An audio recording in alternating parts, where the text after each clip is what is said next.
Assalamu alaikum, and welcome once again, friends and family, to the New World Education Podcast. My name is Sister Deborah Muhammad. I'm your co-host, along with Sister Gabrielle Muhammad and Sister Damoiselle Muhammad. And today, and today we are going to bring you a wonderful edition of the New World Education Podcast. We're going to be discussing Supreme Wisdom Curriculum Development. I know this is a topic that many educators in the Nation of Islam are, are very interested in, how to be able to develop a curriculum based upon the Supreme Wisdom lessons. Of course, we're not going to go into the quote unquote Supreme Wisdom because it's for registered Muslims only, but we're going to talk about the veracity of the lessons as a curriculum framework. And so today we should have a very interesting conversation. Of course, as always, we want to thank the Supreme Wisdom Educational Center for sponsoring this podcast. And please share this link with someone, educators, homeschoolers, people that are interested in the Supreme Wisdom, because really, in truth, all of us are students in the University of Islam, and we are all students of the Supreme Wisdom. Share the link. We would like for you to um, to share it, subscribe, hit the notification button so that you can get notifications of all of our new content that we have coming. And as well, we would like for you all to join us in the chat. So if you have any questions, please make sure that you chat, leave them in the chat. And so if you stay tuned today, at the end of the broadcast, we're going to be announcing the two winners, the two deserving winners of the scholarships for the Supreme Wisdom Curriculum Orientation class that is held by the Supreme Wisdom Educational Center. And so stay tuned to the end of the podcast so you can see if you are the winner of the scholarships. Let's see where we're going to go now. So Sister Demoiselle and Sister Gabrielle, we're going to go straight into, if it's okay with you, a clip from the Honorable Minister Louis Farrakhan, and he's going to lead us off, and then after that, we're going to come back with our discussion. So let's go ahead and get into it right now, and give us just a second so we can pull it up, and we will begin.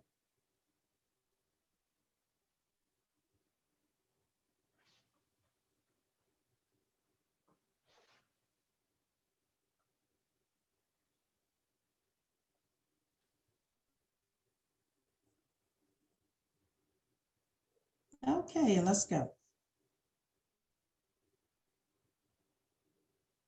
Should be well versed in what Master Farad brought.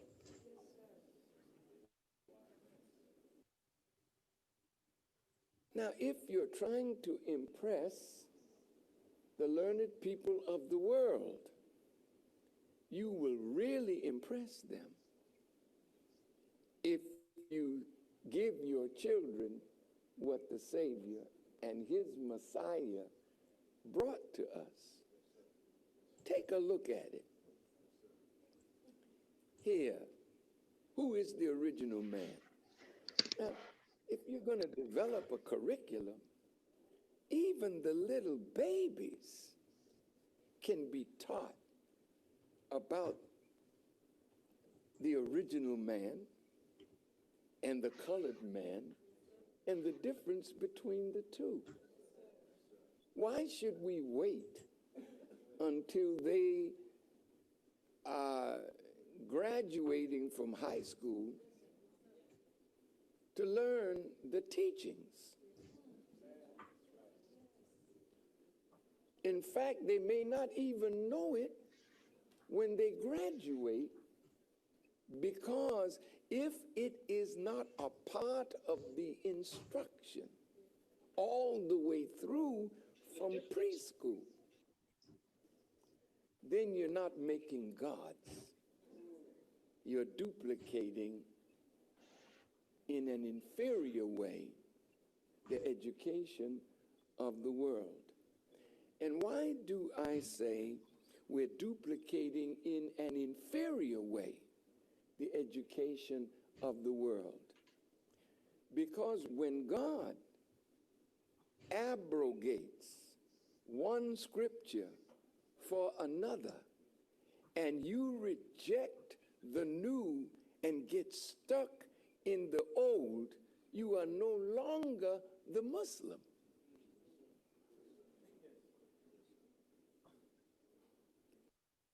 You notice he puts on the back page of the paper what the Muslims believe and what the Muslims want. Well, that's a definite article that's saying that you are being carved out to be a standard of something new, to reflect back to the old, to bring the old forward into the new. That takes great courage, great strength, great conviction, great faith in what you've been given.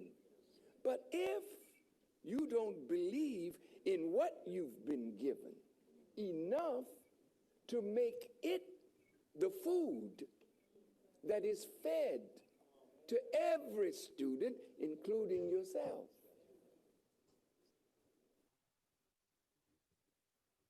Why does he fear now that he's a big man? Well, the enemy put fear in him when he was a baby. Why does he fear now? Well, the devil taught him to eat the wrong kind of food. Well, what food did you eat to get your diploma or your degree? What food? Who was the cook in that kitchen? Then if that cook in that kitchen cooked up the food that you are degreed in, then you take that pot of garbage.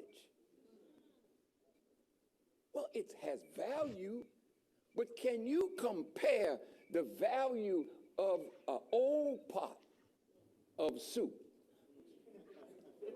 that is now rancid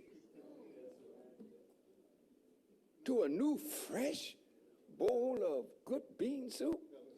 Wouldn't you look foolish digging in an old rancid pot of soup when a fresh pot is there? See, well, if you don't have confidence in the new cook that has cooked you a brand new bowl, you keep slopping up what's in the old bowl, getting sicker by the minute and going back into disbelief and canceling out your enrollment in the school.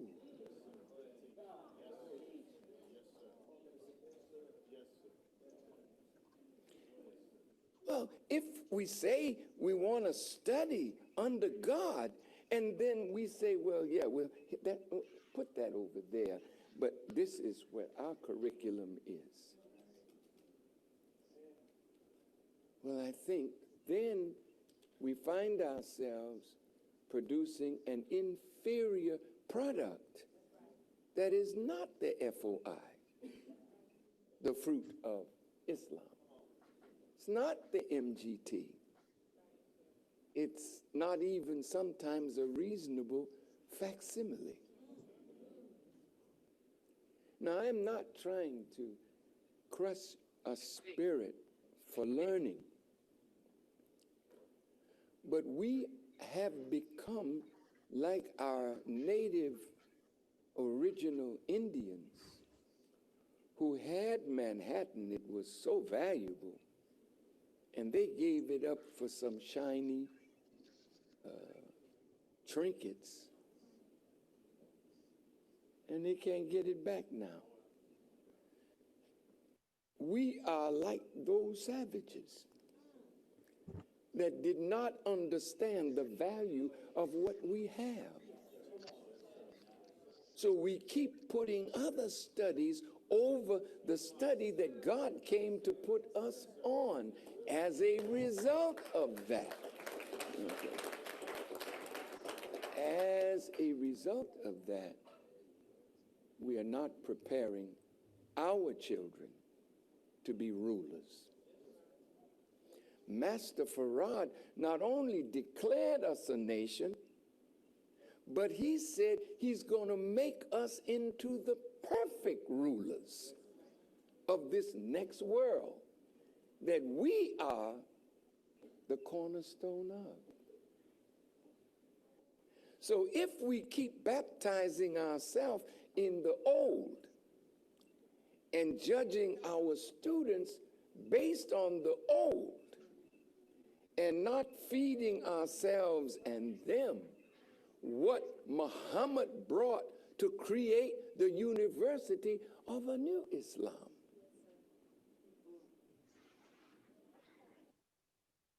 Well, wait a minute. We respect and honor Islam as it has been taught and practiced over these 1400 years. But Master Farad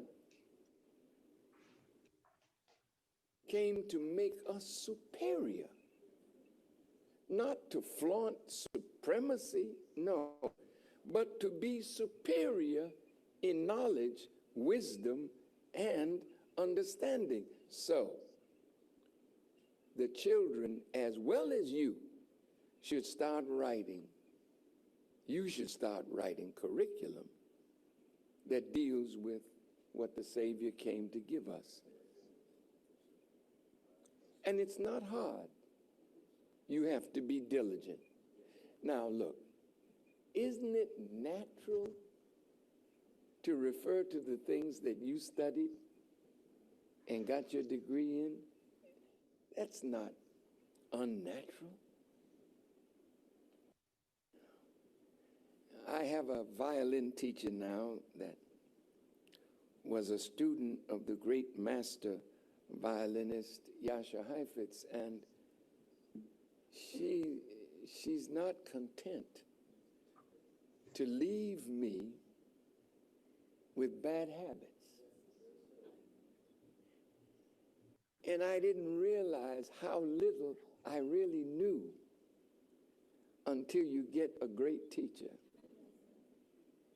And when you slipped into bad habits, break us out of a bad habit and grow us into a new habit, which means I have to practice now harder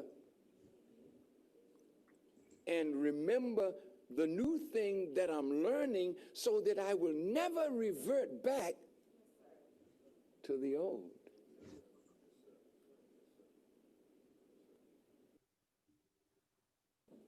Who is the original man? See? The Honorable Elijah Muhammad gave us an answer. So simple. The original man is the Asiatic black man, the maker, the owner, the cream of the planet Earth. We used to say father of civilization, but we struck that, and God of the universe. Well, those are very small words with big meaning. But as students of language, our duty is to parse the words and then know how to give it to the baby. The Honorable Elijah Muhammad said they have baby aspirins.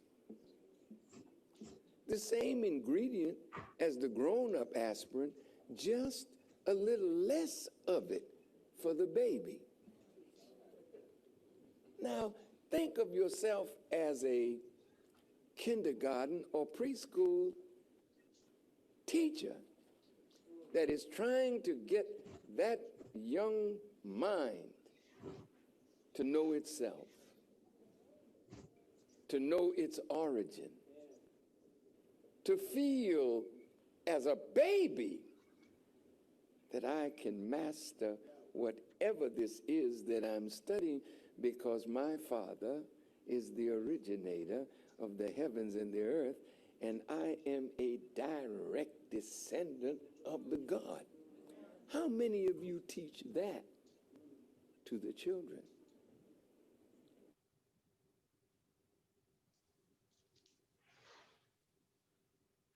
Okay, so this is our starting point.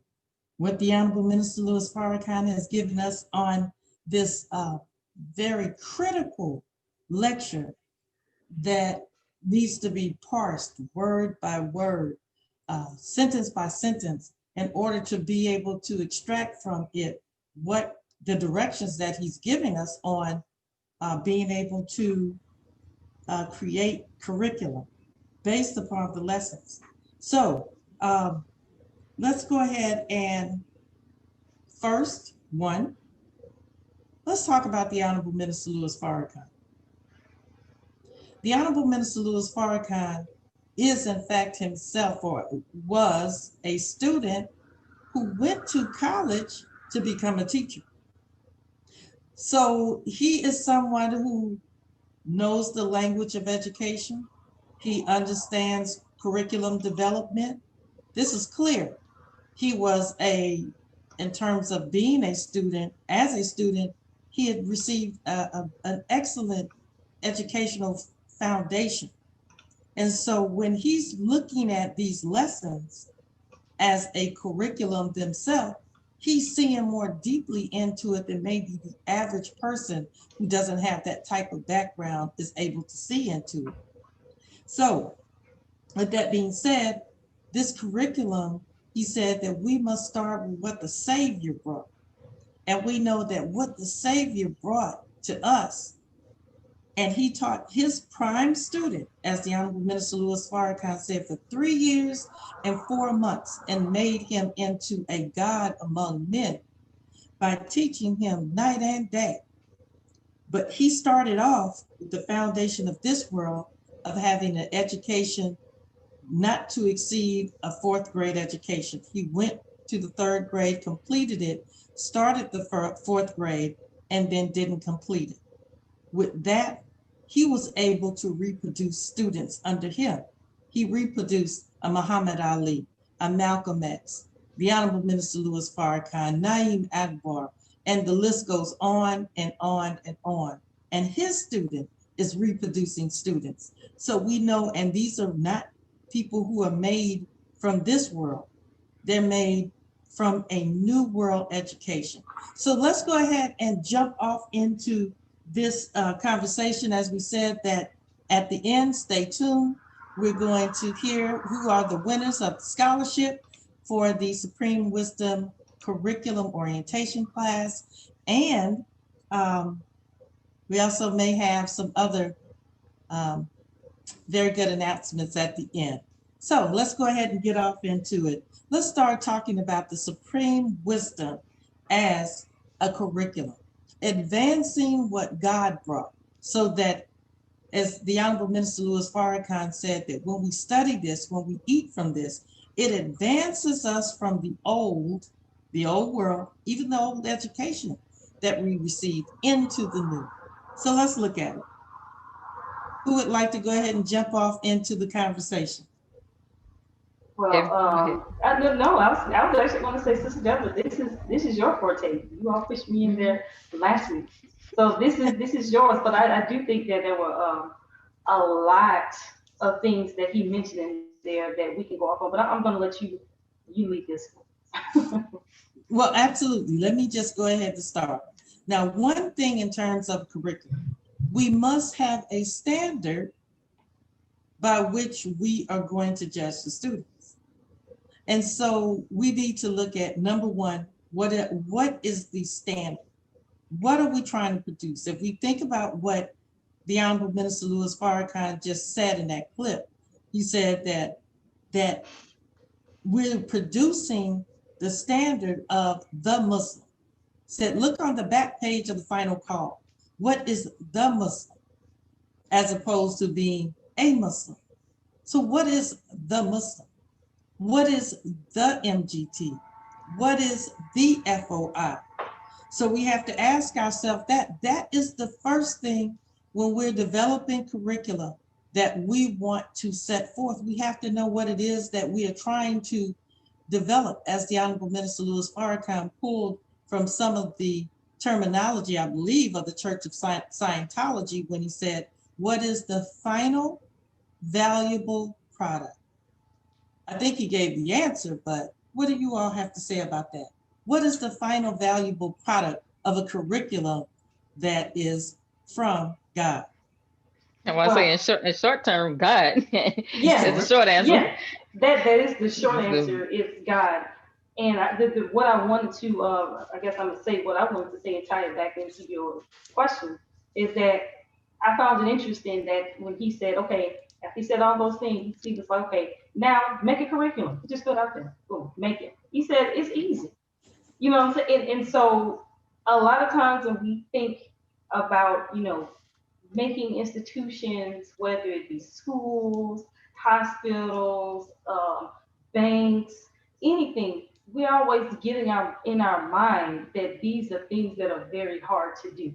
And so for the minister to just throw that out there, it's like to this this motley crew of people that are listening under him. It's like just make one. And so, but the thing is that it in fact is easy. But again, it's all about your mindset. And so again, like we always do in this, he said we're students of language. So I actually looked up the word curriculum. Okay. And so and you'll be surprised how short the definition is. How simple. And so curriculum, the definition number one is the courses offered by an educational institution. Number two, a set of courses constituting an area of specialization. That's all a curriculum is a course or a set of courses. And so, and I looked up even the etymology of the word curriculum, but basically it comes from Latin, which means to run a course. So again, when you're thinking of curriculum, all it is a course of set of courses of study for a specialized area. I just synthesized that definition. So when you think about a curriculum, anything could be a curriculum. If you want to be the fry cook at McDonald's, they're going to have to, send you through a specialized set of courses where you learn specific. They have something called McDonald University. Literally, they do. Right. I didn't even know that. Yes. But neither me. Any type of organized way to learn a particular thing is a curriculum. And so when there's like I said, if you're trying to be a fry cook at McDonald's, they're going to send you through a process where at the end of it, you can now say, I am a fry cook. And say, for instance, with engineering, if you want to become an engineer, there are going to be a set of courses that are going to teach you what you need to know to where by the end of that process, you can now say, I am an engineer. And that's when metaphorically, when you receive your degree, they're conferring on you that degree where you can now say, I am an engineer. And so that can go on to acknowledging, like Sister Demoiselle, when she wanted to become a truck driver, you had to go to what they call truck driving school, truck driving academy. And then there was a specific day that she had to learn backing. And then after she, was taught the backing way, then she had to take in some type of backing assessment. And that was that specific course, but in a general course of trucking. Then she had to take a test on parking, and so that was that parking, you learn what you learn, and then there was an assessment on parking. And that's the same thing with her road test. When she had to learn how to drive on the road, that is a specific class on how to drive on the road, and then it ends in an assessment. And if she passes each individual part, she has completed what you call a curriculum, and now she's conferred with the title of a truck driver, which is shown in her licensing. So again, if we're talking about a curriculum to become a guide, it's a specific set of courses that you take, you learn the lesson, you're assessed on it, and after passing that assessment to whatever satisfaction is required, at the end of that, you're conferred with the degree of God. So it's not as intense as people try to think, because when you start telling people, teaching, anytime you talk about education, a lot of people have been so scarred from the Right. classroom and the education system that Right. anytime you talk about teach, they're like, oh, no, no, no, I don't want to have nothing to do with that. But even the bad habits that we learned, we underwent some type of curriculum to, Right. at the end of that, we know how to do whatever it is. So again, it's all around you. Yes. Yeah, I was just gonna say, I think what makes it difficult is that we see the finished products or systems already in place. So when we're trying to think of something new, we're like, or even something, let's say a building. We see a hospital that's already built with staff and things like this, and we're like, there's no way that I can, right. How does that come about? We already think it comes like that. Yes. And so we're already thinking, in the beginning when we start and not understanding it, things in its infancy. First of all, it comes out your mind. It don't just, appear out of thin air and it's, this big, multi-million-dollar corporation or things like that. It has to start, as a seed. And so I think that's really, really the issue, is that I think we have a lot of people that believe we could do it. It's just the getting off the ground. What's the scary part? The unknown is scary, and especially when you're looking out and the things you have to compete with that's already here. Right. That's right. The enormity of it. It seems so, insurmountable, like you said, when you see the finished product. And so as people, we have to realize, just like the pioneers that go to any new country or any new area and begin to build that country, or they start off with just virgin land and territory. I mean, just imagine, I want us to think about this. If we bought some land and we wanted to start a community and we saw a bunch of trees out there, we were like, what are we gonna do? Because we have no clue about how to clear the land.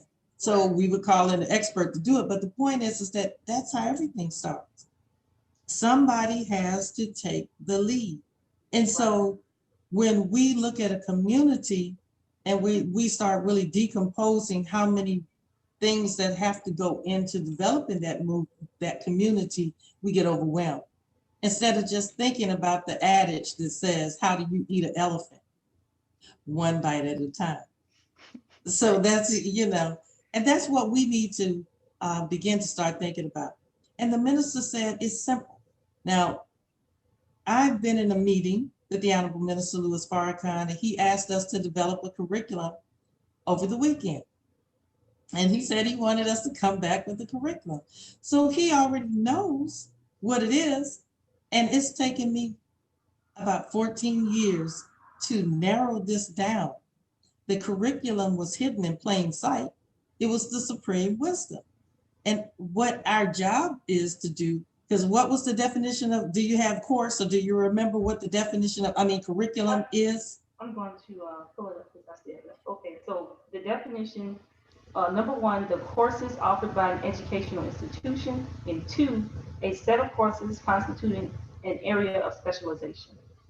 And so that is it in a nutshell. That's what a curriculum is. Now, many of us confuse the word curriculum with lesson plans, with unit plans. Unit plans and lesson plans are a subset of the curriculum, but a curriculum are the courses of study. Now, we're talking about studying under God. Now, for real. You have to ask yourself, what kind of curriculum is that? But let's just lay it out here and put it real plain and simple. He gave us a clue in that lecture.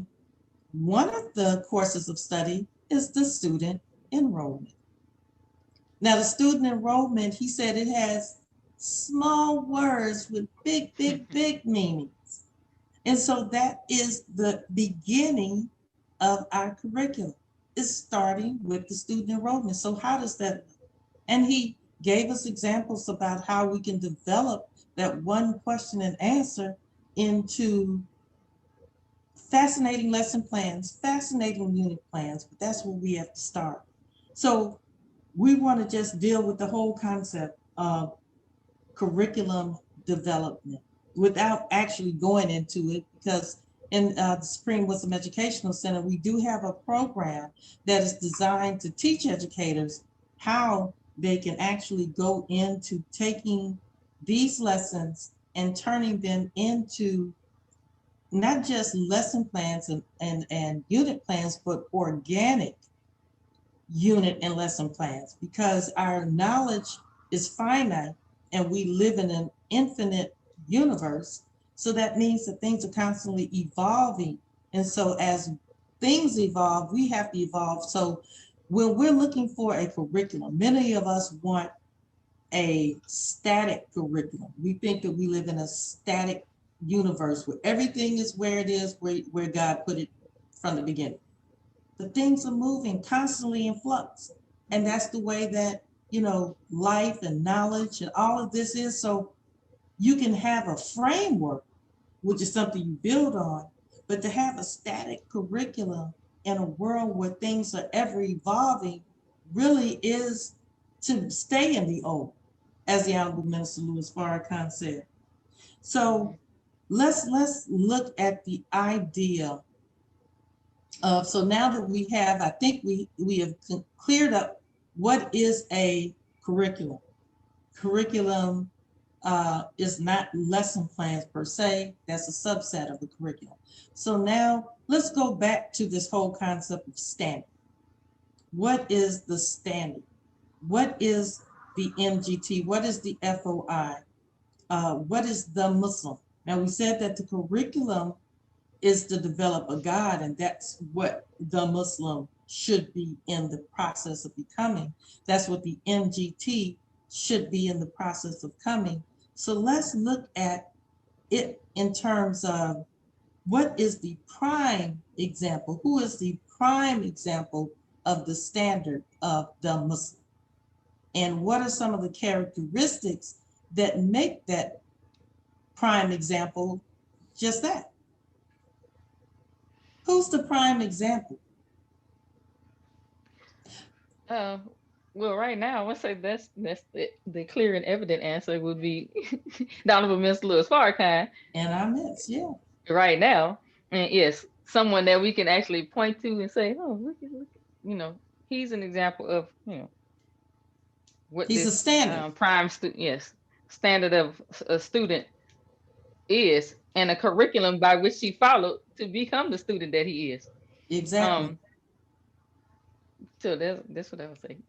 Right. So well, let me ask you this: what are some of the characteristics that make him? I would say, and this is just my thinking, the main thing is humility. Humility. Because you can teach someone who is humble enough to learn, because when you know everything, you can't teach someone. And I would say that is a characteristic, because he talked about his violin teacher who he said that they weren't content to leave you with bad habits. But see, you have to be humble for someone to correct you if you have bad habits. And so when we're learning and we're arrogant, again, going back to a few weeks ago when we did the podcast when I was working on that PEMDAS problem, and Sister Gabrielle was like, that's not the way you do it. But had I been arrogant, because I didn't go back and forth with her, I just told her, that's the way I learned. But we had hate to bring him up, but my brother who went back and forth with her was like, no, this is right. And, they went back and forth, but I was like, okay, okay, if that's not how I learned, she showed me. And I was like, I had no argument. That my only thing was, I felt like that's how I was taught. And she was like, no, you weren't taught that way. It's just that maybe you weren't paying attention and you missed a step. Right. Whereas with him, I don't think they came to an impasse on it, because he was like, no, instead of even just listening. So I would say humility, that is a characteristic, not the only one, but I would say that definitely is a high on the list characteristic that one would need to have to be a student in God's class. I mean, right. When you think about God is your teacher. I mean, can't, what else can you be besides humble? No, people can be arrogant with God all the time. We hear the stories that people want to fight with God. So I mean, Yeah, that's where we get, that's why we have the moon now, because somebody wanted to, that's right. thought they knew better. That's right. That's right. That's right. Sister I, Gabrielle, well, I that agree. standard. Well, the standard, she actually answered it right. Well, the standard, yes, in our midst today is the Honorable Minister Louis Farrakhan. But then one will argue, okay, well, what about the Most Honorable Elijah Muhammad? Isn't he the Hmm. eternal leader of the Nation of Yes. Islam? And so the answer is yes, it's the Most Hmm. Honorable Elijah Muhammad too. But then Hmm. somebody will say, well, Most Honorable Elijah Muhammad didn't teach Hmm. himself. What about Master Muhammad? The answer is Mhm. yes. They Yes. all are the standard in Right. that in and of itself is demonstrating the purpose of having a curriculum. The reason you set up a course and you implement these standards is because you're trying to reproduce the Hmm. same thing. So Right. that's why when you go to school with your peers, you all learn the exact same thing in Mm. hopes that all of you will come out of the other side this with the same degrees conferred on you. And so Mhm. that's what the system is. It's like, that's what the building is for, is to, when you go through it, you come out the other side something else. You come Hmm. in one side and then you Hmm. come out something else. And then it's the function of that building to reproduce that, or that factory. But the thing about it is that there is a burden on you as the student to take in the information. Mm. Because Right. if you work against the process, you will not learn. And that's why sometimes that everybody comes to school, but then everybody not might not make it and have those degrees conferred upon them, as Sister Dame Gazelle was saying. And that's because some of those students might have lacked what was necessary, those characteristics that was necessary to actually make it out on the other end of that process and be that final valuable product. But another thing that I just thought about, and it's funny because I'm not even that type of person, but when you really think about it logically, another thing on top of humility is that you need to learn, but also belief Mhm. He on said that. on a fundamental level. Every student has to believe what it is that their teacher is teaching them. Mm. But even Hmm. another thing to take it in, because Hmm. you can be humble, but to you, like, I don't believe it. So that's why Yes. you can, so Mm. if somebody tries to tell you something and you outright don't believe it's even possible, you're not going to Right. learn it. Yeah. You're not going to incorporate that into your mental metacognitive schema. You're not going to put that in your mind. No, no, you're laughing, Sister James, but all the educators, No, because that's what we're talking of. metacognitive. That's Hmm. what Yeah, we're talking about today, right? We're talking Hmm. about curriculum, and right. so, but you have to believe that it's when I'm saying believe, I'm talking about you have to accept that as being a possibility. That's right. And Yeah. so somebody you can't teach somebody if they just outright rejected possibility. So that's like if Hmm. somebody's like, Sister Gabrielle, I'm going to teach you how to fly like a bird. And then so it's like I'm not gonna say I'm the most humble person, but I'm actually really good at learning. So there must be some humbleness in there, and able to, for me to submit myself. But you have to believe it's true. Good example. I remember when I was in second grade, and I was going to the international Muslim school Sister Dame was talking about, and my teacher, she was from another country. I don't even remember what country she's from, but Yeah. she had an accent, and so she was teaching social studies, and so she was explaining in this part of social studies that you have rural communities, and then you also have urban communities, and the difference between the two. But because of her accent, and because English wasn't her first language, she pronounced the word urban, right? And so For as a urban. student, yeah, as instead of urban, she pronounced it urban.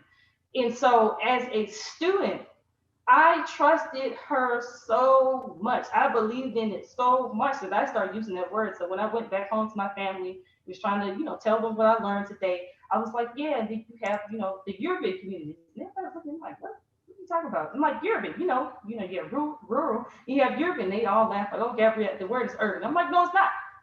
I went to bat for her. I was about to say her name, but I went to bat for her because I believed it to be true.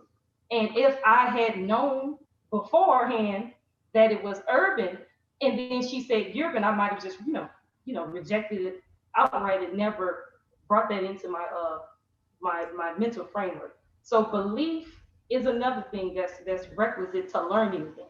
You have to believe that it's true. Okay. So we have two characteristics that that the standards of being a student that we have identified. And one is belief, or we could even say faith. Mm-hmm. And the other one is humility. There's a two requisite characteristics that are exemplified in the standards that we have in front of us. Our lessons tell us to copy the answers of Minister Elijah Muhammad. And they tell us that they want us to memorize his answers by heart. And so it's telling us that this student, there's something in how they were learning the lesson that the master wanted to reproduce in us. So now what we have to think about are, what are some of the other things that are required of a student that we have in those persons that are requisite to be able to copy someone else? And yes, ma'am. I'm gonna say, before you move on, we got a comment from Sister Shelley, who said humility and belief are essential characteristics for the student as well as the teacher. That's right. That's so true. That's so true. As a teacher, I know the students come. I mean, Sister Gabrielle has been one of my students in my class, and she can wrangle with you on a point to ad nauseum. I like the way you put that, okay? However, as a student, as a teacher, like I said, as teachers, the minister said, if you think that you're a teacher, you arrogate to yourself that you know, then you can't grow. So it's just a situation where, as a teacher, we should call ourselves student teachers in truth, because we're always in the classroom of God, no matter what, place or position that we're in, we're still always in this classroom. And so as a teacher, your students can teach you things, and that's just real. And so being humble as a teacher, and those are characteristics that we have seen in the two that we're talking about, even as the prime students or the head of the class, they are in fact very, very humble, and are willing to learn from someone who knows more than they do. So yes, ma'am, Sister Shelley, absolutely. That is the characteristic of the teacher as well as the student. Going back to the standard, because that's what we're dealing with, the standard of the student. So before you can write a curriculum, you must know the standard. And for those of us that have our lessons, we can look at the first instruction to the laborers, and we will see that you have it right there. I literally had it open to that exact quote that you were talking about. That's your standard. I was ready. That's your standard. And if we had it in writing, we would find that the Most Honorable Elijah Muhammad set the Honorable Minister Louis Farrakhan as our standard for today. What did he say? When you see him, look at him. When you hear him, listen to him. Where he says go, go. Where he says stay from, stay from. And then what did he say about him? He said that at the end, but he said he's a humble man. He did. He said that he is not going to say when he gets to the other side of the river, look at what I've done. Look at what God has done. And he says, keep hearing my minister. And so with that being the case, we have to look at, these persons as standards. They're pointing out certain characteristics that should be developed in the student. So if you produce a student that is arrogant, then you're not producing the MGT. You're not producing the FOI. You're not producing the Muslim. Because the Muslims, as they talk about, it's in the Bible, but it says, I think it says the righteous are those who walk the earth in humility. I think that's what it says. I'm not sure, so don't quote me, but the sentiment is there. And so humility is a part of, that quality that's necessary to produce the student, the Muslim, the MGT, the FOI. So while we start, keep on going in, let's talk a little bit more about these qualities that are necessary for the students, this standard of student, if they are to follow their teacher with faith. If they are trying to reproduce their teacher in themselves, what are some of the other characteristics that is necessary for the standard of the student? What are some of the characteristics? When we come into the Nation of Islam, we're given something called a Form 1. A Form 1 is what we call the Savior's letter. It's a letter that is written by the Most Honorable Elijah Muhammad, and it is addressed to Master Fard Muhammad in his care. And so we have to reproduce that letter. That's one of the first things that we have to do as a student. And in order to do that, what are some of the characteristics that are necessary for the student who wants to enroll in the class of God to have?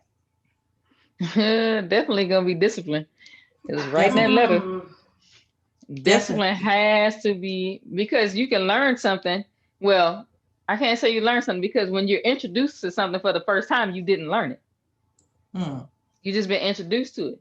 But you have to, you have to repeatedly deal with whatever you're learning before you can actually say you learned it. And then once you are able to teach it, and somebody receives it and can give it back to you, then you can say that you've learned what you've learned. So, but that takes discipline. Discipline. So discipline is one of the necessary requirements in order to be in the class of God. So you said what discipline means to you, but then on another level, what does discipline mean? How can a student exemplify the characteristic of discipline? What does that look like in a student? Well, discipline in a student, well, you have two types of disciplines that we learn. You have discipline that is imposed on you by an outside force. It's somebody else's keeping you in line, and you fall in line with somebody else says. And then you also have self-discipline, which is a discipline that comes out of self, that you impose on yourself when someone else is not around to impose it on you. But don't stop right there, because then you might say, oh, well, you just need self-discipline. But the thing about self-discipline is that as human beings, we're not born with that. That's something that has to be developed. And the only way you can develop self-discipline is if you have the endurance to and the willingness to have someone discipline you. So you have to submit and you have to endure. Because anytime you're learning something new, it doesn't matter what somebody might perceive as the level of difficulty of it. In making those new mental pathways, there's going to be a level of difficulty when it comes to learning something new. I.e., you're not going to get it, like Sister Danielle was saying, the first time. So you have to repeatedly do something over and over and over and over until that mental pathway is beaten down to where it's permanent now. And now that road is easier to travel. And so, let me just, I don't want to stop your point, but let me just put in there, as you're developing this thought, is that you have to be, in order to do that, you have to be willing to fail. You have to be willing to fall down, Right. you know, and you have to take a chance at possibly hurting yourself to get better, because you have to push your body to a limit, or push your mind, or push yourself to a limit that you're not comfortable with, that makes you uncomfortable. Yes, ma'am. Now, one thing I will say on that is that, again, going back to this whole idea of children, that's easy for a child to do because a child doesn't have experience. So a child hasn't even made that association of fear or that something causes pain. It takes them to have that experience, that first adverse experience for them to learn it. And so children have less and less, experience, and that works out in their favor when you're trying to teach them something, because they don't have that pushback from that negative experience associated with that. So children, it's the reason why you undergo all of this learning. It's the best to do it at those earlier ages. And when the older and older you get, it's not that it's impossible, but it's just harder. Just like, for Sister Mademoiselle, myself, like, we started training under our sensei in the city as adults. And so we, went to competitions where we're the only adult white belts, and things like this. But that's, but in order to learn, in order to excel, because we actually were able to excel to the upper belts pretty quickly, we really did have to really revert back to that childlike. But we have to trust our sensei. And so that's another thing, is that there has to be some trust, because trust makes that letting go and not being so afraid to fail or fall, which is another word that's closely related to fail. You have to trust the person that you're putting your faith in. It's easy for somebody to say trust somebody that you know or that you like and that has a good reputation, good rapport with you. It's another thing to say put all your trust in somebody that you know is. And that's one of the things, that the characteristics. We're looking at people who had absolute trust in their teacher. And when you have absolute trust, they may say you're going to fall, but it's okay. And so that is a characteristic that's necessary, because the Honorable Elijah Muhammad absolutely had to trust Master Farrakhan Muhammad. When you think about it, he had a family. He was a man with responsibilities. He had a wife that needed him. He had, children that were needed to be reared. And so when you look at a man like that, him coming to him, I think he was 33, I think it was 32 or 34 years old when they met, or he was about to make 34, because it was September, which is your age, Sister Demoiselle. Somebody to take you away from your responsibilities for 3 years and 4 months. I'm not saying totally took him away, but if he taught him day and night, I don't know what kind of job that he was working outside, but it was during the Depression. He didn't have money. He had a growing family. They were learning Islam, something that nobody had ever heard of. Something that if you were found practicing, they might, kill you. Who knows? And so you have to think about it from that standpoint, that you have to really have that trust in your teacher. Now, I want us to look at it from this standpoint. We don't know the Honorable Elijah Muhammad except through the Honorable Minister Louis Farrakhan. We don't know Master Farrakhan Muhammad except through the Most Honorable Elijah Muhammad.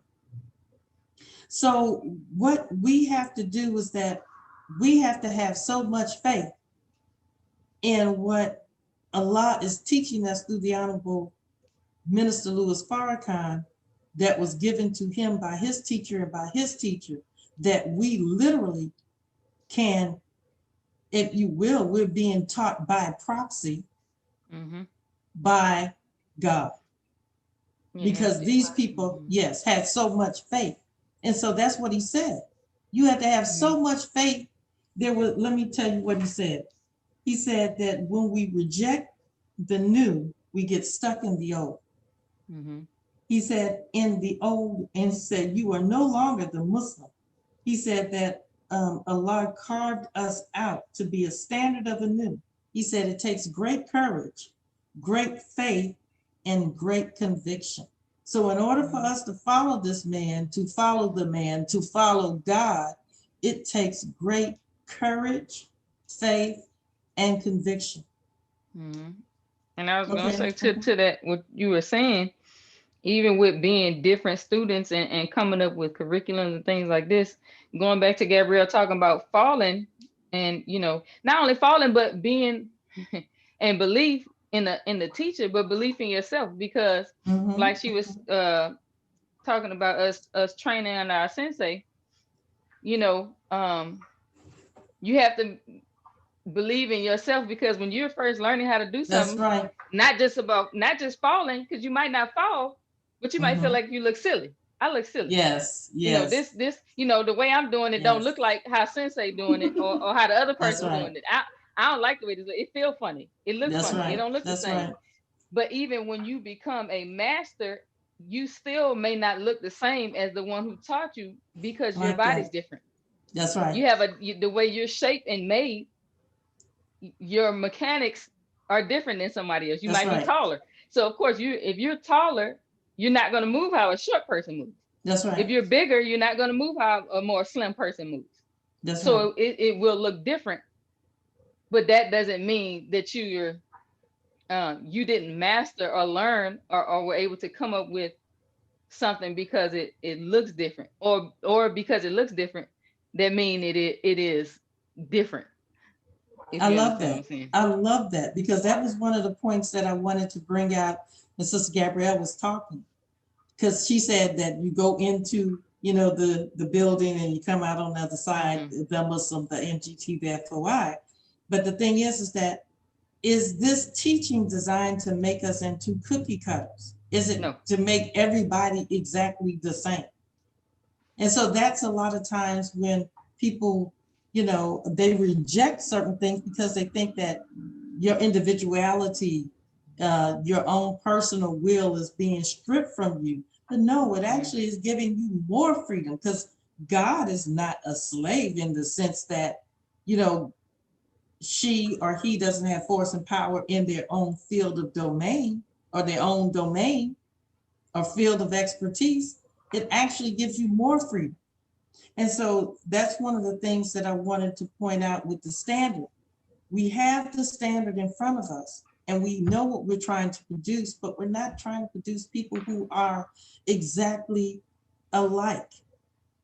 And so that's one thing that we need to look at. Each person, like the minister talks about, he said the flea is equal to the sun. Because if you're doing a functioning according to the nature in which you were created, then you're just as equal, even though that your sphere or your domain is different, but you can be the master of a smaller domain as the sun is the master of the solar system that we live in. Sister Gabrielle, I see you looking for something. So yeah, I'm looking for something because you were going in and talking about being. Go ahead, Sister. I would say before you say what you're about to say, to cut you off, we have another comment by our sister Queen Muhammad, who says, "No, we are being made into the best person of self." That's right, Sister Deborah. Praise be to Allah. That's right. We are. And so we have been given a curriculum that is designed to bring us from out of the old into the new. Yes, ma'am. And it's so interesting because, again, if you go back and see that the Most Honorable Elijah Muhammad answered these same questions that we're dealing with so long ago, and I'm just reading in my You're like I told you, sister, look, Sister Gabrielle. No, like I told you, look, if your book tore up, that means you've been using it. It don't have no dust on it. You don't have dust on it. Let me tell you, they had the coffee stains and all types of stuff. No, I need a new book, Sister James, but thank you. But the Most Honorable Elijah Muhammad told us to accept our own and be ourselves. Come on. So he didn't say, you know, accept me and become me, but he said accept our own and be ourselves. And That's so right. how can you solve this conundrum of being made into the final valuable product, but yet retain your individuality? But I think again, it's valuable final product. It could be wrong, what did but I I say? think I said it wrong. I think I said it wrong, which made you say, I think it's valuable final product, but nonetheless, go Oh, ahead, yes. hit your point. But the thing is that it made me think of when the Most Honorable Elijah Muhammad explains about this new Islam, is Hmm. that the Islam is going to be a new Islam, but yet the principles will Right. remain. Remain. And Mm-hmm. so, and what's so funny is that I actually found it. I'm gonna show this side of it. Right soon as I open up, right above the section, I'm calling to my sister Vicky Dillon, but I'm gonna put this up to the camera. It says, "Black men, accept your own." And right at the top on that same page, he is talking in reference to Orthodox Islam. And Mm. so it says, but to read the entire paragraph, it says, "The Orthodox Muslim will have to bow to the choice of Allah. Allah will bring about a new Islam. As for the principles of belief, they remain the same. There Mm-hmm. will be no more signs to be watched for the coming of God and the setting up of a new world of Islam. We are seeing the change now and entering into it." And so it goes further on to talking about the devil's desire to carry the Orthodox Islam away from the principles. But again, when we're looking at making your principles strong, Mm-hmm. and Mm-hmm. that's going back to how these students have become the standard because what they are replicating are those strong Come on. principles. Mm-hmm. So but that's the thing about any school, is that they try to teach you principles, That's right. and that way that you can build on it, because after you have been conferred your degree means nothing unless you can give back to that community that gave to you. So when Mm-hmm. you what's the point? So that's why when people get these master's degrees and PhD degrees, now they have reached the pinnacle where they now can be their opinions and their research is now taken as the standard, and That's right. That's they're right. adding to that body of knowledge Mm-hmm. because they've reached the principle. So once you reach a certain level, as in any educational system, Sister Deborah, is that the highest level of Bloom's taxonomy Mm-hmm. is the Mm-hmm. synthesis. So That's when right. you reach the highest level of understanding of a thing, now you get to the point where you can start to create. Mm-hmm. That's And right. that's what the natural progression of education is, creation. That's right. Mm-hmm. That's how you know that you have learned. And so let me just go. Did you have something else, Sister James L, before I went on to this No, next ma'am. point? Well, the Honorable Minister Louis Farrakhan talked about us as educators. Now we're talking about the first curriculum that he said that as students or as educators, we must start with. He said we must begin with what the Savior brought. Now, I know this may sound strange because it's just 10 questions and 10 answers. And we may not see an entire curriculum in it, but trust and believe there is a hidden curriculum in the lessons. The student enrollment, there are many things that we could talk about in public because that particular lesson is given to all who desire to become a registered Muslim. So that particular lesson is not for registered Muslims only, but he said, let's start with who is the original man. And he said, let that be a starting point for us in creating our curriculum. Now, he said that because of what's not apparent, like a lot is, we talk about the unseen reality. The unseen doesn't mean that it's not real. There is a very real curriculum that is embedded in the lessons that is more voluminous than any Common Core curriculum, any Singapore model curriculum, any Massachusetts model curriculum that you can find that's embedded in the lessons. Now, I use these curriculum models because many of us think that we should be using these models because they have produced somehow a superior student. Have you seen a more superior student than the MGT, than the FOI, no, it doesn't exist. And we use our prime student as the example, the Honorable Minister Louis Farrakhan, that's in our midst today. So, and we all should be students of the Honorable Minister Louis Farrakhan because we want to strive to at least get where he is, but he wants us to advance past him. Now think about that.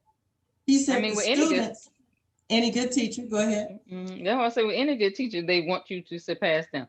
They don't want you to stay behind them. No. They want you to build on what they have. That's the whole point of a foundation. It's not just to keep it on the ground. That's right. Trying to build it up. And that's what he wants us to do, to advance where he is. He said he advanced his teacher's mission. So if he advanced his teacher's mission, then the onus is on us as his students to advance what he has done. Now, he said that when we keep returning back to the old, thinking that we push aside the lessons. I mean, they're called the lessons. That should be one thing that tells us that it is something to be learned. Okay.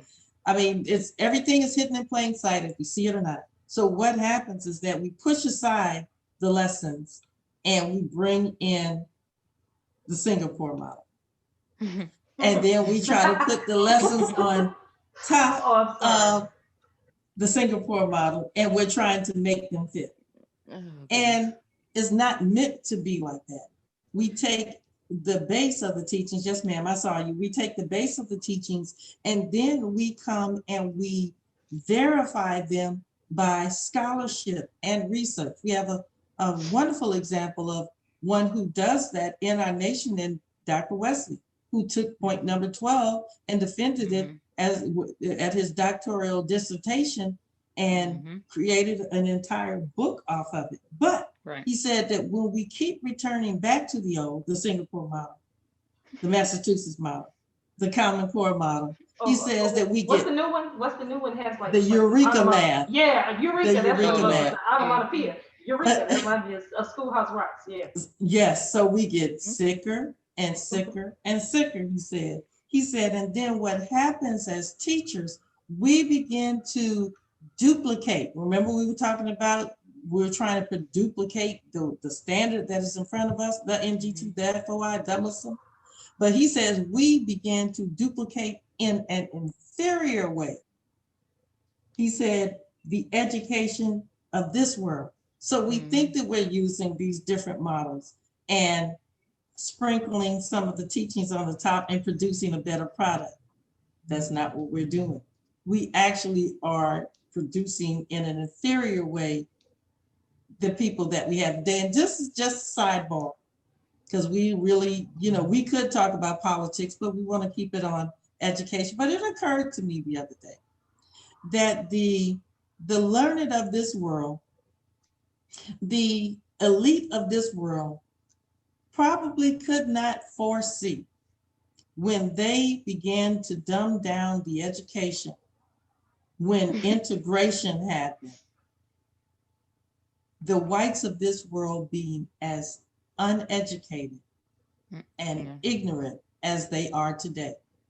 I'm sure they could not have imagined that the whites of this world would have been uneducated enough to, I can understand them perhaps voting for President Donald Trump, but believing him is another thing.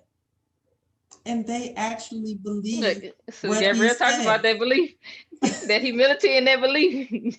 So literally they believe what he says, hook, line, and sinker, not doing any research. And we're not going to get into what's going on today with the president. However, all they had to do was simply look around them and see that coronavirus, or whatever that virus is real. Okay, go ahead. Well, you know what? I'm not going to even go there. Okay. With you on that. We're yes, talking about how I can, wrangle with you in ad nauseam. But you say they planned on them being that way. I understand.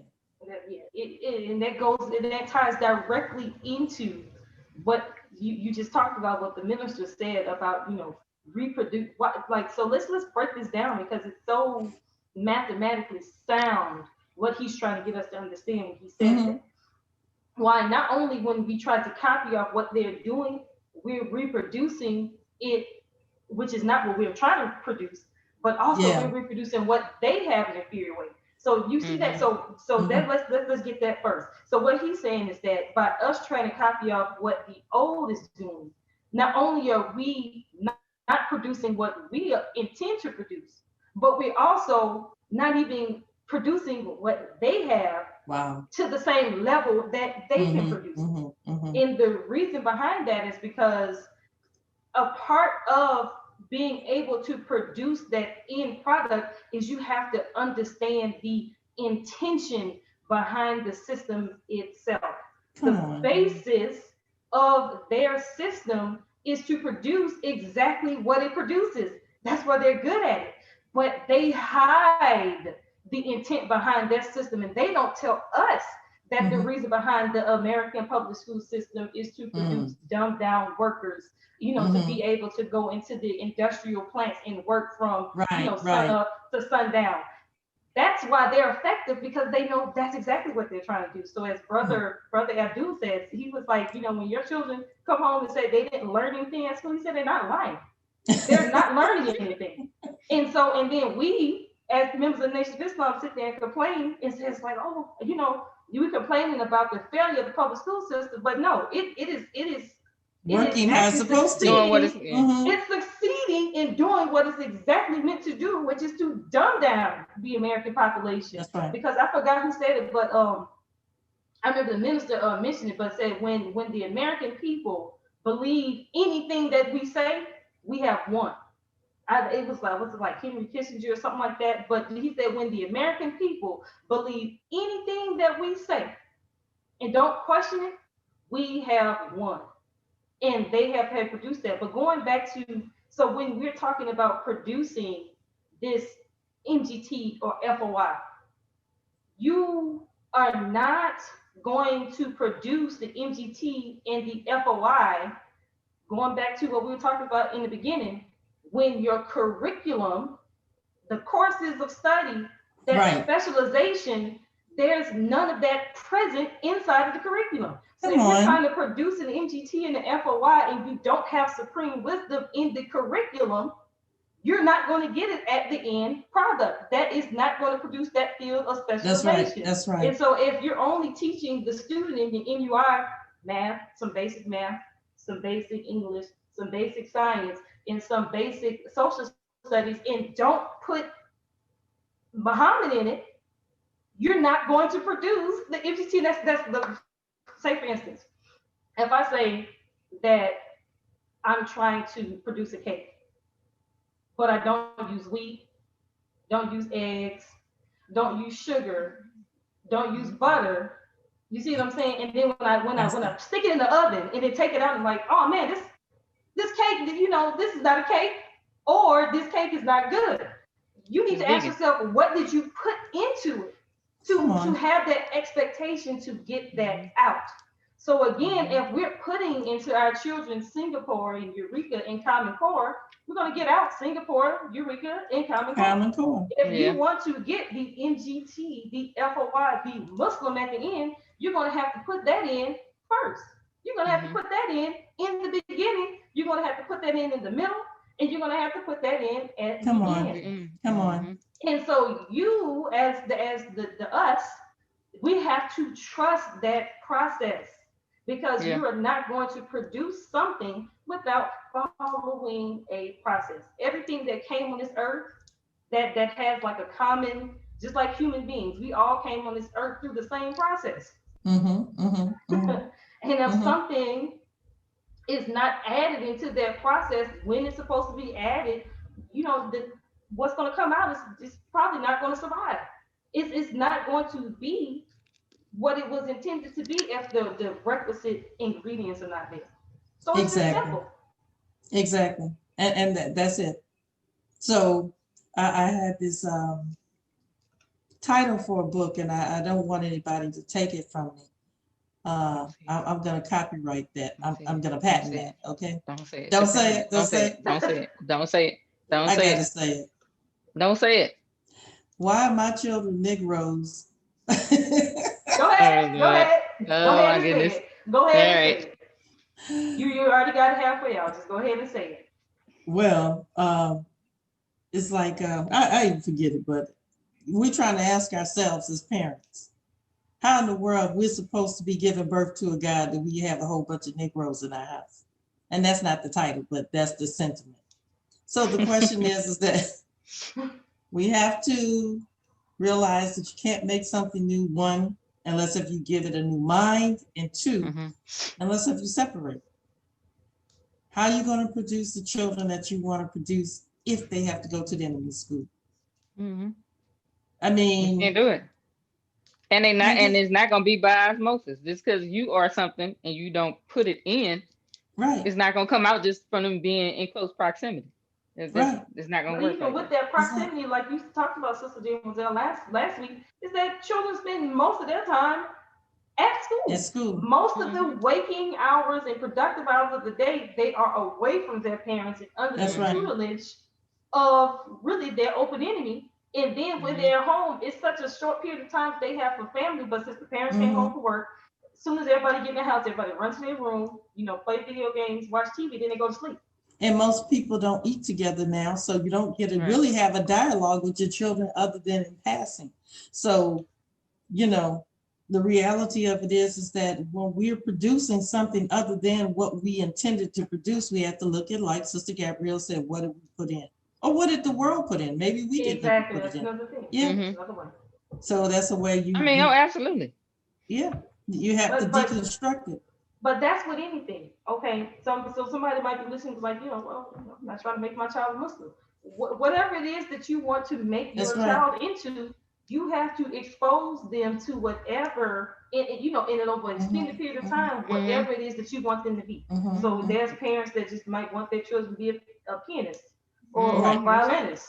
Not just to expose them, you have to submerge them in it. You exactly. If you so now it's to the point where discipline. People can just make a basketball player because they know the process, they know the steps, the formula, they know the courses that they have to put that child in to have them come out on the other side what they want to produce. So it's anything. All right. Well, let's go ahead and go a little bit further into this whole concept of curriculum development. As I submit to us that the curriculum has already been there. So now let's look at, if a curriculum is already there, there's a hidden curriculum in the lessons. Let's look at what are the courses of study, okay? And if we break it down, we want to look at how the instructions are given before you do any worksheet or any assignment. There are always instructions or directions that are given. Then we have broken up into this, we have what we call the English lesson.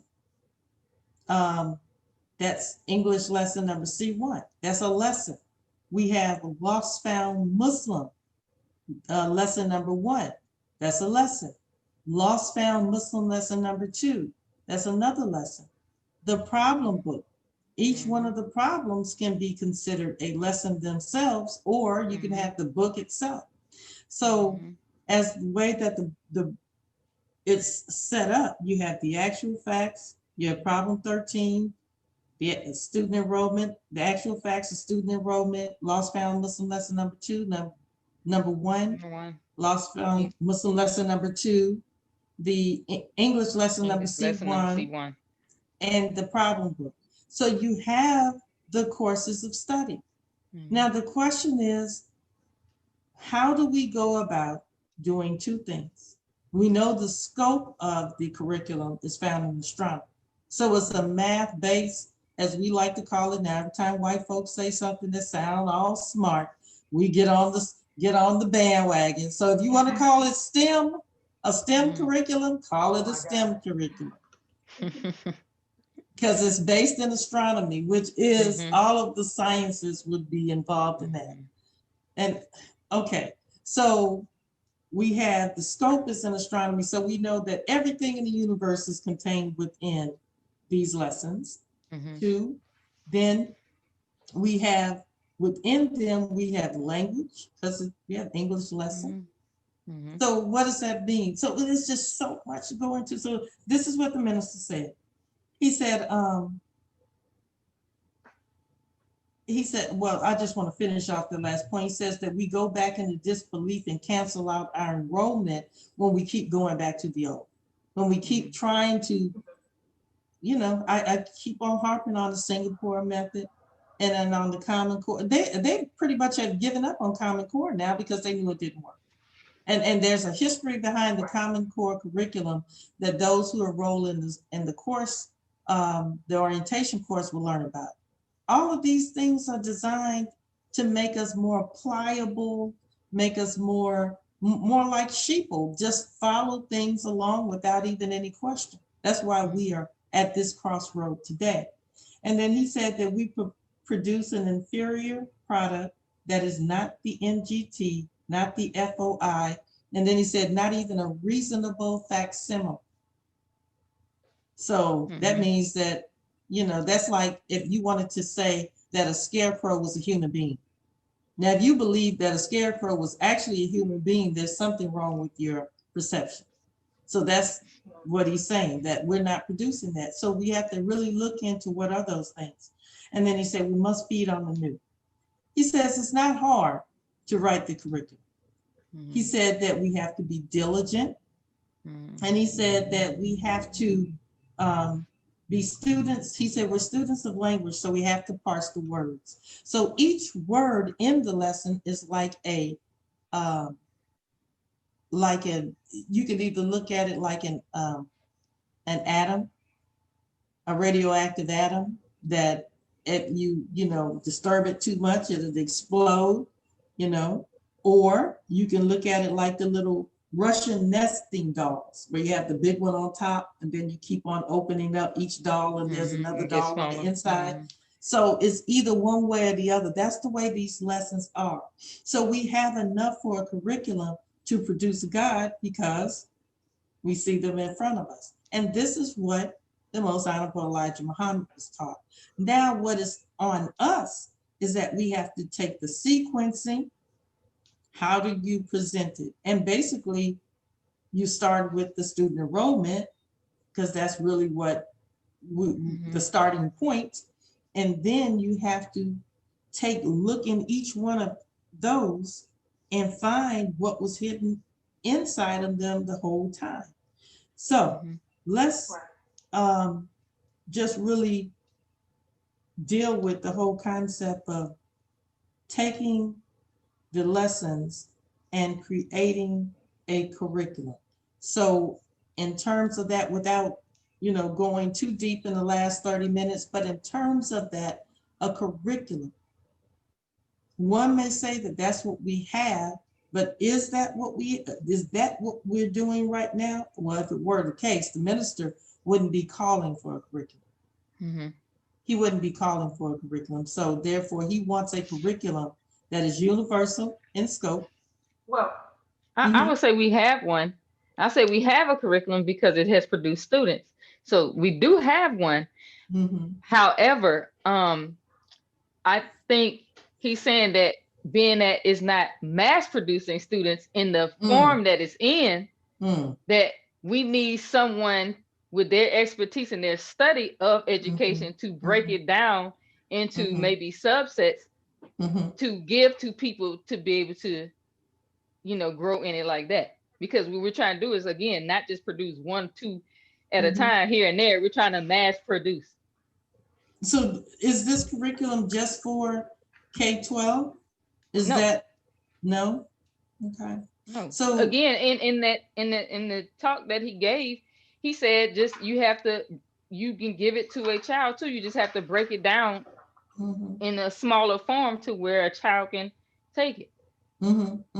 So even like he says, again, we go back to who is the original man. The original man is the maker, the owner, the cream of the planet Earth, God of the universe. If you want to do it in terms of just education, you can pull history out of there, geography out of there, right, math. So you have, again, so that's just breaking it down into uh,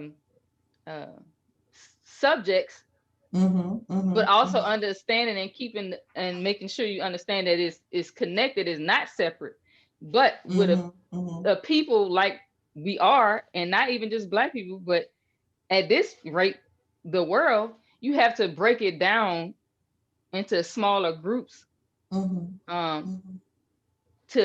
for people to understand and kind of grasp, because again, that goes back to those bad habits we were taught. And so okay. Well, I'm thinking, okay, I'll come back to that. Sister Gabrielle. just because, I would say they became who they became off of what we've been given, and just by studying exactly what we've been given. I can't say they didn't break it down, because they have, but into another system of learning. So do you think that the sequencing that we have is fine? Do you think that we can stick with the sequencing as it is? Question number one, who is the original man? And take that one question answer and lay out. I think we can, but that goes back to, like I said, when you trying to do something new, when you're learning and becoming a master and under a student, when you're doing something, it's not going to look exactly how the teacher looks. So it's going to look, it may look different, even as you're going higher in rank. It still may not look the exact same, because again, you're not the exact same person. So you might have a different method by which you teach, but it's still the same fundamentals and foundation. Okay. Yes, ma'am. Sister Gabrielle. Look, you remember like last week you said your mind went to Pluto, because I don't want to get too far up and too deep and lose anybody where I'm going, because that's a good question you asked and really got my mind spinning. And you were kind of talking about, like, this curriculum and what does it mean to, I guess, bring this curriculum out if we are to produce the students. And kind of going back to the beginning where we were talking about a curriculum and the purpose of a curriculum. A curriculum is a format. Just, it's a format. That's really all it is. And like Sister Damazelle was saying, it's in order to mass produce something, right? And in the way that it's in, we're getting one student at a time. Right. Only one person with the requisite characteristics and the requisite background has the ability to really see what's in it. But it hasn't been pulled out to where it can be mass produced. And going back to something that the message has said, is that when you teach a man, you teach an individual. Come on now. But when you teach a woman, you teach a nation. And this teacher that's mentioned in the lesson is styled as a she. But I'm not really getting into gender, but I'm getting into archetypes, which we learn from the universe. But when we're looking at scripture, you have the man or the man of God always styled as a man. And you have the nation, which that man serves, styled as the woman. Going back to Jesus, when he said that, the church is like his bride, and he was the groom. And that's the same relationship that you always see in these scriptures. With every prophet, you always hear about his wife, even if she doesn't even have a name. Like I think it's like Lot's wife. I don't even know her name. She might have a name. I just don't know it. But we don't hear the story talking about her name. But there's always a man and this woman that's doing this work. And so the woman is just as important. So again, with this curriculum, it would be like, that woman being able to really teach that nation. It takes a certain, because as long as it's in the form where it's locked up as it is, it's only going to be one man that's going to be able to see that, or one leader, or one chosen person that's going to be able to see. But what the minister is asking, he's asking for us that woman, his people, to pull out of that what he has given us and reproduce it, but in mass. And so he's looking for us to be his helpmeet, his nation to be his helpmeet, of that woman, his wife, to help him mass produce, you know, what he's carrying, that seed of life, or that seed of knowledge that he's carrying, and to be able to mass produce it. And so that's on us. He's looking for us to help him spread his message or spread his seed. Because again, what he has is not just for us, it's for the world. Right. And so that's universal. We need to find a way to take these lessons and put it in a form where we can reproduce after, and no longer just depend on one. That's right. And that's the whole thing about the messenger said that there's one scientist who writes in formulae, and then the second scientist decodes the minister it. Said that. Well, the messenger said it, and then he reproduced. I mean, then he said it. Yeah, because the Most Honorable Elijah Muhammad said it of his teacher, Master Farrakhan Muhammad, and then the minister said that to him, that the Most Honorable Elijah Muhammad is the first scientist, and he's the one who's decoding what he had written. And so that's the same thing here, as Sister Gabriella is saying, is that the minister is giving us, he's writing this whole concept of producing a curriculum in code. But it's up to us to decode it. We become, the nation of Islam becomes the second scientist who decodes the formula. And that even goes back to, in the Supreme Wisdom, we're told that the MGT. That's all I was looking. That's all in the ministry class. Yes, that's all I'm looking for. Yeah, it's in the in the instructions. Yes. And like and those are instructions. Yes. Yes. Those are imperatives. They are. Because there's something to be understood in that relationship that's necessary to get us to this other, this new world. Exactly. And so when he says the MGT, the FOI, if you look at us on the screen, we all look like MGT, you know, but he's saying that the original man is not returned. So we're a facsimile in whatever degree or another of the original. And so then what is he referring to if he's not referring to how we look or what we refer to ourselves as? He's looking for something deeper. So that means that we have to go deeper. We have to the original man, the ability to reproduce. and also when you say original man, original mind, because man and mind are the same thing. So I can tell you without any hesitation that I am not in my original mind. I can tell you that without any hesitation. So what will bring me back to my original mind? And you know those little Etch-a-Sketch? Y'all remember the Etch-a-Sketch? You would literally have to shake my screen and erase it, go across it like this 1 or 2 times in order to get me back to an original state. Because right now, that's whatever this thing is intergenerational work, but whatever this is has to put in something and take out something all at the same time. I mean, but that's what these teachers are doing. Because I would say it's like an Etch-a-Sketch. Imagine the people who come up out of slavery and, you know, and Jim Crow and all this other stuff, and you say the black man is God. That will shake some people up. Yeah, it has. So that you know, it's still shaking people up. Oh, absolutely. Absolutely. And I looked up the word original. So in the definition, it says of or relating to or constituting an origin or beginning, initial. The second definition, part A, is not secondary, derivative, or imitative. But here's the third one that I found that was interesting, which is part B. It says being the first instance or source from which a copy, reproduction, or translation is made. And then the last definition is an independent and creative in thought or action. So when we're talking about who is the who is the person that we are reproducing after. Okay, my internet is breaking. Who's the original copy?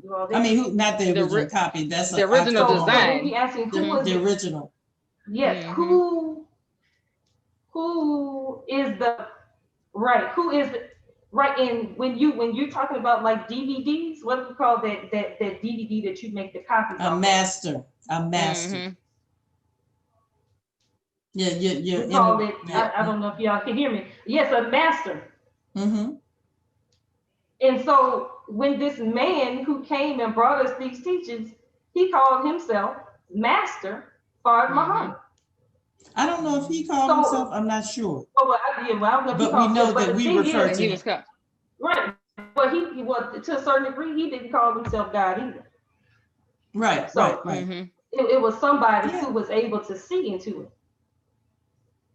Yes, like you he said, what said, was, I am Mahdi. Yes, what was hidden all along.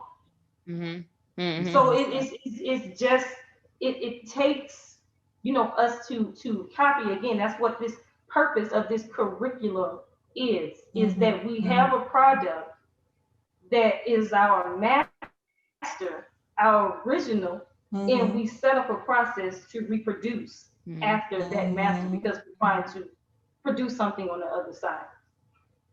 And so why is it necessary? The thing about why this, the message? No, go ahead. No, go ahead. No, you go. No, I was just saying, so when the minister is continuing to ask us to produce a curriculum, this is a necessary step in creating this new world. It's an evolutionary step. Yes. Yes. So we need to be able to take over, you know, this mind, make this new mind be in everybody. We have to be able to reproduce after that original mind that's going to be the basis for this new world. So that curriculum is very necessary. That's right. That's right. There are two things that I want to say in reference to what you said. One is that when you use the term master and copy, with copies, most of the times, there is a degradation every time a copy is made from a copy. And so you don't have, now with digital information, it may be a little different, but when we're talking about with DVDs and things like that, there is a little something lost. So we have to figure out a machine that doesn't lose value as the copies are being made. It actually amplifies. We need almost like to take, you know, you remaster something, because there is something called remastering a copy. And so you take something that has degradation on it and you actually restore it back to the original, or in many cases when you remaster, you restore it better. And so we need a new process that is making us into a perfect copy of the original, not a degraded copy of the original.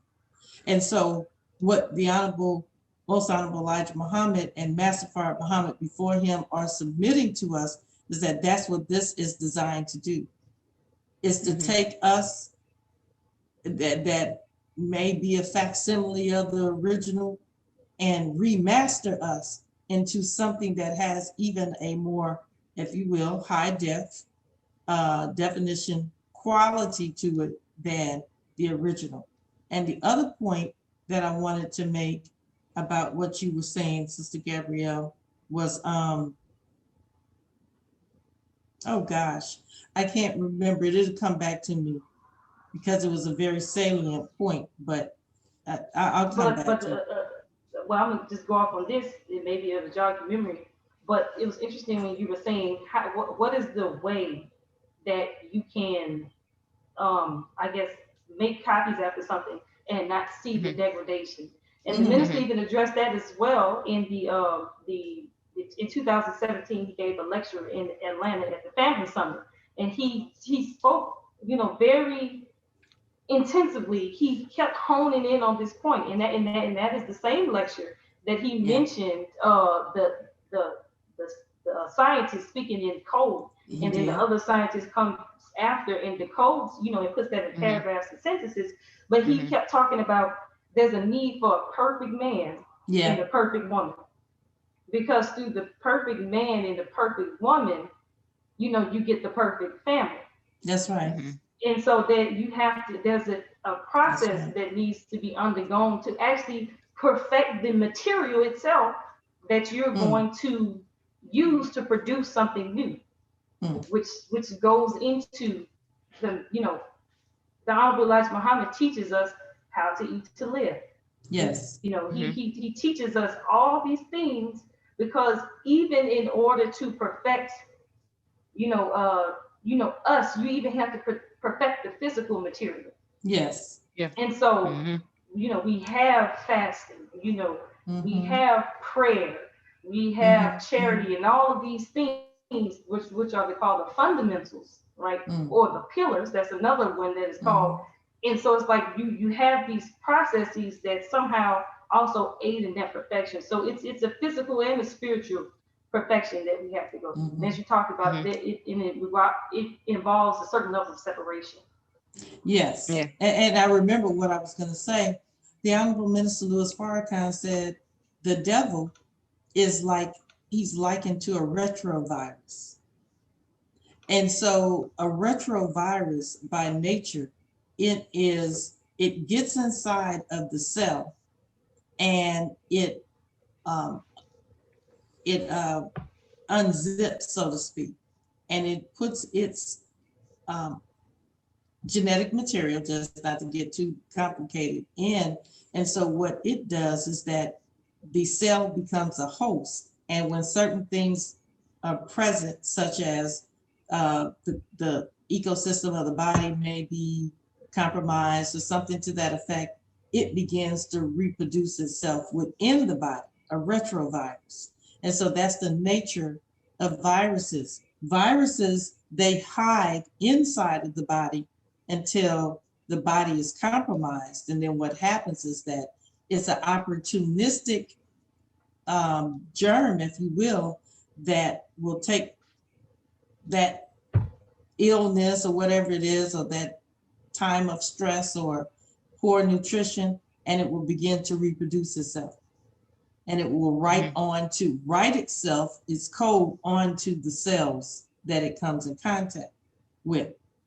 So that virus is replicating itself after it gets inside the cell. It unzips its coding and just begins to start writing, overwriting. And so that's the same thing with how really what we would like to have this education to be, almost work like that. Maybe we do want it to work as a virus. In other words, you get it inside of the host, Mhm. the teachings, and it begins to start rewriting over the Mhm. cells. And I Mhm. almost know that is what we want. But he I did mean, not say I that wouldn't say call it violent, but that is the idea, because I mean that is what has been done to us. yeah. So So we I just mean, well, why would he say that the devil was like a retrovirus? Well, it strikes when the opportunity is right. So, without getting too deep into that whole concept, because we can science up on that, but we know that whatever it is that has to be done with this education from our children, but literally, like what Sister Gabrielle said, as we change physically, the product that we produce will already come predisposed it would. for certain things, yes. Yeah, And because I mean, so, like people mhm, that usually are educators, children tend to go in their line. People who are usually doctors, mhm, their children usually follow suit. So right. yeah. You have nature and nurture in those Hmm. cases, but the whole thing is that we have to figure out a way that each iteration that we're moving forward, and we have to ask Hmm. ourselves, is that what we're producing? Who is the we that you keep referencing? Well, the one that the minister was talking about when he was at the Because honestly, with that we, somebody can say, because I was kind of confused. I was going to ask that earlier. But Because you say what? for instance, I was going to ask that earlier, and Because so she's part of the we. right. Oh. And so with this situation, it sounds like to me he was talking about in the actual MUIs themselves. Right. You have the MUI as in the school that the children go to in the Nation of Islam, and then you have the MUI of the Nation itself. He was talking about both. You have the entire Nation of Islam, but I think that was a which they really are one of the same. The lessons are the same, but with the greater Nation of Islam, he's over that class. That's his class. Yeah. Yes, But that's true. if we're talking about at the MUI. Right now, I'm not in the MUI, so I don't know what's going on in the MUI. And Right. even back then, the MUI that I went to produced me. So I mean, hey, kudos to MUI Baton Rouge. Kudos. But one thing that I do know is that each MUI didn't have a unified curriculum. Right.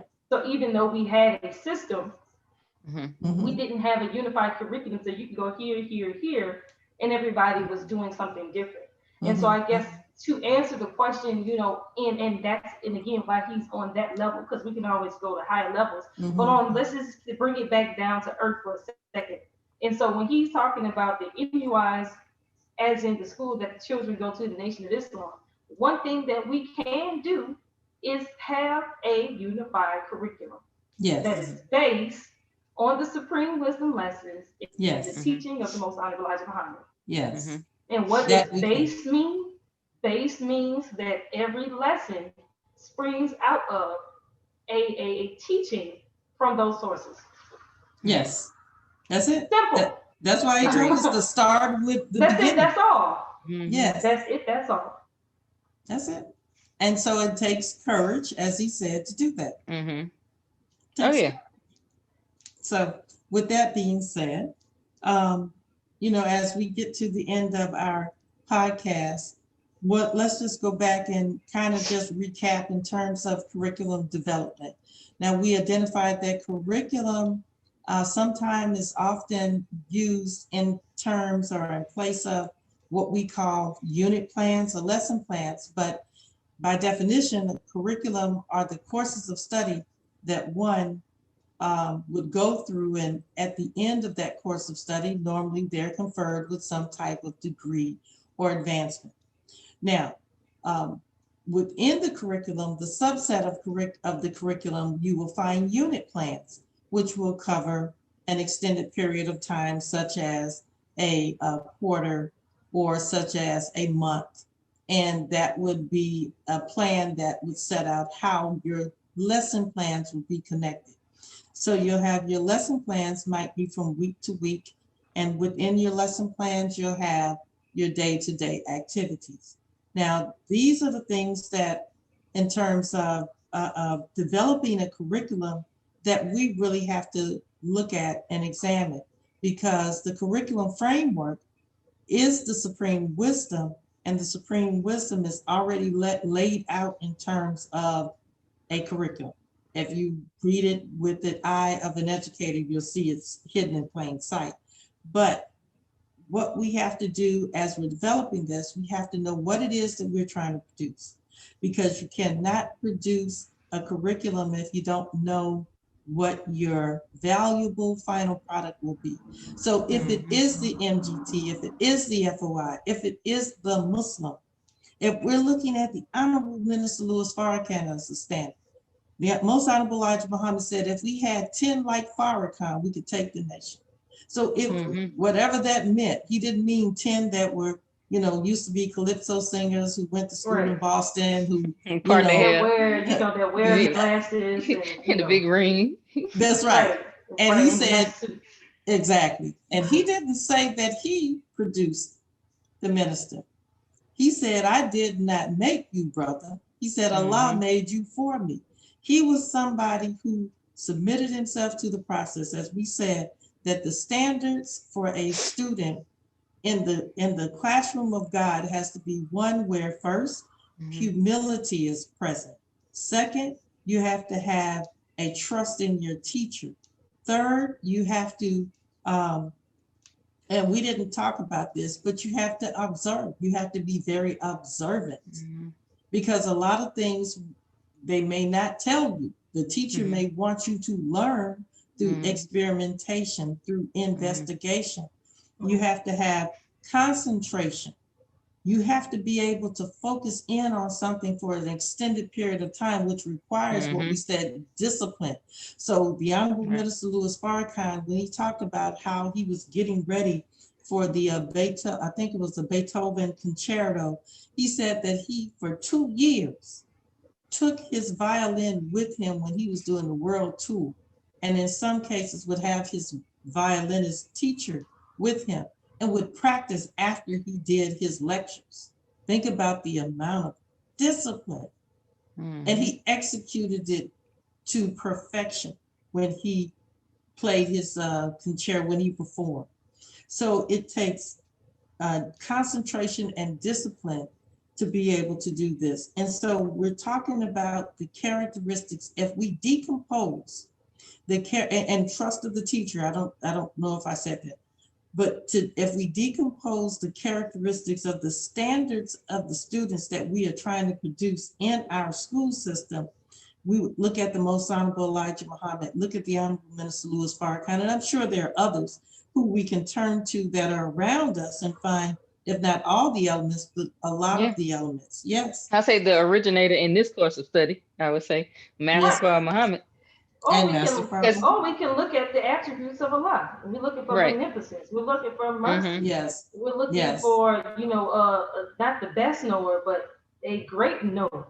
So again, the original man is the God of the universe. So when we're looking at characteristics that our students should display, they should be the characteristics of Allah. That's when, as Muslims, we're allowed to take on the characteristics of Allah's names. And we have to put, Abdul, or the servant of, or living slave of Allah in front. But that's our birthright as his creation, his best creation, is to take on his characteristics. So you can look right there at the 99 attributes of Allah. So when you're talking about enumerating the characteristics of a student of MUI, check the Qur'an. There you go. Absolutely. Well, let's see what else, because we want to wrap it up. In developing curriculum, the Honorable Minister Louis Farrakhan said it's not difficult. He said it takes courage. And the courage means suspending what it is that you think you know, or we know. Let me put myself in that. Suspending what we believe that we know of education. Most Honorable Elijah Muhammad was made into a god without knowing anything about pedagogy. I'm sure he did not use that word, probably not one time when he was teaching his students. He probably didn't talk about grade level expectancies and benchmarks. I'm sure he didn't. However, but he understood the concepts of what those things mean, the principles of how to produce a student. And even one time he said that in order to produce a doctor, he said, give me a doctor. And he said, now produce you another doctor. And in other words, is that when you can see the standard of what something is, and you can decompose the constituent parts, then you can just build the same thing back up again. Here's the thing. All you have to do is ask somebody, who's a professional. You say, what did you do to get the way you are? And they're going to list things that they did or learned that got them to where they are, and that is a curriculum. That's how you make curriculum. So when you're, like the minister said, it's easy. It's simply as easy as asking a question, or as Sister Deborah says, just being observant. If somebody's not there to tell you, just look at what they did. That's right. Look at it.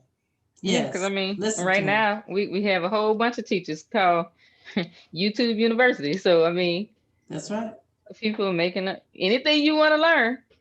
People don't even realize that they're making curriculums on. That's right. Whatever it is that they're trying to teach people. But a lot of them are literally doing that. They're understanding now that some of the skills and gifts that they have can be turned into, they have webinars, workshops. But that's because they went through an educational system that hid its agenda to them. and they have a negative view of education because it damaged them. Like, Yes. how can you be in something for 12 years and say, I hated it? That's like living with somebody for Wow. 12 years and saying, I That's hate deep. them. That's like 12 years a slave, huh? Exactly. Yeah. And so when they think education, it has a sour taste in their mouth. Mm. And so now it's, even with this whole situation that's going on with the world with this pandemic, it's causing people to reevaluate. It's like, this the way that we've been doing it this whole time. Doing life. It's not the only way That's that it right. could be done. There's other ways to do it, and also it's not even the best way to do it. Not the most efficient. Yeah, also it's even with this, I'm starting to see more and more cases of really education, because the parents are now getting the opportunity to walk by the computer and get an ear of what their children are learning, and people are very dissatisfied. That's right. And displeased with what's going on. Then you wonder why your children act crazy. Right. And now you see. You Here's got another crazy thing. teachers in front of you. Just imagine you go to 12 years of school and say, I hated it. And then you birth the whole child and then put them back into another 12 years of what you hated that you did. Right. 12 years of slave. And then when the children come and ask you, they need help with the homework, you be like, oh, I don't know, I ain't learned nothing while I was at school. I don't want to go. I don't want to go there. Like the conditioning is real. Yeah. It is so real. And again, like Sister Deborah said, it takes courage to break out of those bad habits, like the minister said. Right. But until we have the discipline on our own to do what it is that we need to do for ourselves, sometimes it's necessary to put ourselves under the discipline of a teacher, of a master. Yes, that's why they take master courses, because someone has already mastered that subject and they want to learn it and without spending as much time. Well, we have come to the end of our broadcast, our podcast. It really went by quickly today. We thank you for joining us, those who stayed watching us. Of course, I hope the people that are waiting around to hear the announcement of who is the winner or who are the winners of their 2 scholarships. We will be announcing that shortly, but as we close, we want to just say next week, please tune in to the New World Education Podcast at 5:00 p.m. And this podcast is sponsored by the Supreme Wisdom Educational Center. Today, if I could get a drum roll, we have 2 deserving students, no drum roll, 2 deserving students for the scholarship. Okay, for the orientation Supreme Wisdom curriculum orientation class. We have Sister Alicia Starr Muhammad of Atlanta. She has won a free scholarship for the class, the orientation class. Get ready, sister, because you will work hard in that 8 weeks, but you'll learn so much. And the second deserving student hails from Birmingham, Alabama, Sister Carnisha X, also known as Sister Queen Muhammad, who's been online. Oh, okay. Yes. Look, speaking of, she said, waiting around, LOL. Congratulations, my dear sister. You are one of the deserving recipients of our scholarship. So with that being said, we thank you for joining us. And yes, ma'am, Sister Gabrielle. Can I say something? Absolutely. The recipients of this scholarship. You can. We've gone on for 2 hours talking about curriculum and the veracity of it. Well, I'm going to tell you now is clear out some time on your schedule, because this is a legit educational course that you're going to undertake. And just like you had to, have the self-discipline, the time, and the endurance and things like, it's going to require all of those same things for this course. So just, strap on, strap in, and clear your schedule a little bit, and then just get ready. But you're going to have a good time. You're going to learn so much, and you're going to feel like you really came away with something, And it'll change your view. It is a view changing course. And the instructor, Sister Shelley X, she says, congratulations to the deserving students who will be in her class. So get ready, the class starts this week, and we'll be looking at starting a new class coming up in November.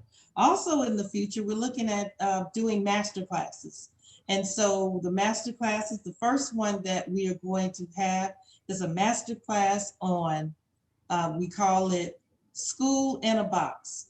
So this master class will deal with how do you start your own independent school in a short amount of time, because a lot of times people make things so long and drawn out that you just get tired with the process. So in our master class, we're going to show you, and I believe it's going to be on November 1st, but look for next episode and we'll give you the exact day of the master class, how you can open up your own independent school, your own independent educational center. Now, with that being said, please I have a make question, sure. Sister Deborah. Yes, ma'am. So with that school, this is not talking about an MUI or affiliate school, right? No, no. We're preferably Black independent education, but it could be anyone who wants to learn how to open up their own school. But it's just independent education because, just understanding the process by which you would make that happen is, and demystifying how you would do that. Let's go ahead and get started, especially with the fact that mandatory vaccines are on the way. So we have to get our children, and we have to know the law. We have to get our children out of harm's way because there may be testing, on our children with these vaccines because they really don't know. They hadn't been in production long enough for them to know exactly what the long-term effects will be on them. And so the minister said that making us take those vaccines will be a declaration of war that they declare on us. So we have to be able to look at starting our own independent education and institutions. So as we close out today, we would like for you to please to like, subscribe, and hit that notification bell. And until next time, dear friends and family, may Allah bless you and bless us with the light of his understanding as we greet you in peace. Assalamu alaikum.